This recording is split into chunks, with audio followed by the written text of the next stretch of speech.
روز خیلی که در صحیح بخاری آمده است در حدیث انس رضی الله عنه یه مرد به نزد رسول الله صلی الله علیه و سلم آمد، حالا که پیامبر صلی الله علیه و سلم به مردم تعلیم میدادند و پیامبر صلی الله علیه و سلم سخن میکردند و آن شخص که بادیه نشین بود آدابی سوال دادن را که نمیدانست، حالا که پیامبر صلی الله علیه و سلم که سخن کرده ایستادند، در بالای سخنش اون که یا رسول الله متی الساعه، یا رسول الله قیامت کی می شود؟ بعد پیامبر صلی الله علیه و سلم به او نگاهی نکردند، گویا که سخنی او را نشنیدند. این یک نمودی زجر، یک نمودی تنبیه برای آن است که بدون اجازت از عالم سوال میکند و حالا که عالم سخن کرده ایستاده سخنی او را میبرد، این یک نوع تنبیه بود از جانب رسول الله صلی الله علیه و سلم.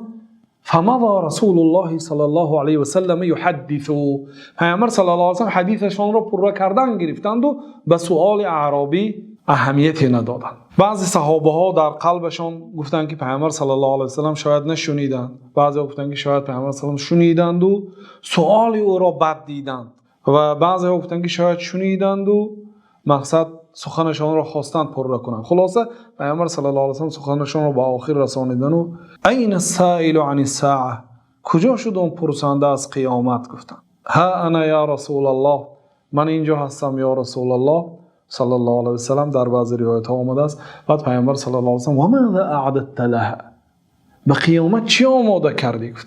گفت که ما اعددت لها شیئا، به قیامت چیزی آماده نکردم الا انی احب الله و رسوله، فقط اینکه من الله تعالی و پیغمبر صلی الله علیه و سلم را دوست می‌دارم، همین قدر عمل آماده کردم. گفت محبت الله تعالی و محبت رسول الله صلی الله علیه و سلم را به قیامت آماده کردم. یعنی مهم نیست که قیامت کی می شود. ببینید دو سوال صحابه را ببینید، قیامت کی می شود؟ پیامبر صلی الله علیه و سلم و ماذا اعددت لها، به سوالش با سوال جواب گرداند، به قیامت چی آماده کردی؟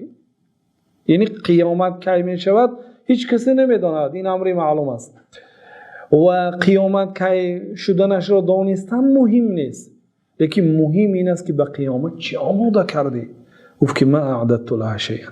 در بعض روایات ما نماز زیاد و روزه زیاد، مقصود نمازهای نافله زیاد و روزهای نافله زیاد آماده نکردم، یگان عملهای زیادتی ندارم، فقط همین که من الله و رسولش را دوست می‌دارم. پیامبر صلی الله علیه و سلم گفتند که المرء مع من احب، انسان روز قیامت همراهی دوست داشته اش است. یعنی که مادامی که پیامبر صلی الله علیه و سلم را دوست می داشته باشی، روز قیامت همراهی پیامبر صلی الله علیه و سلم هستی.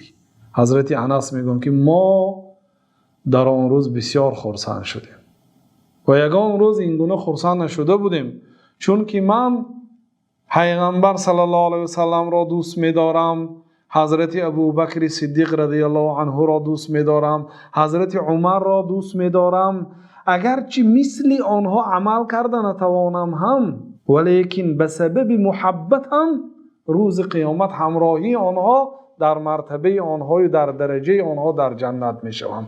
گفته خرسند شده بودم.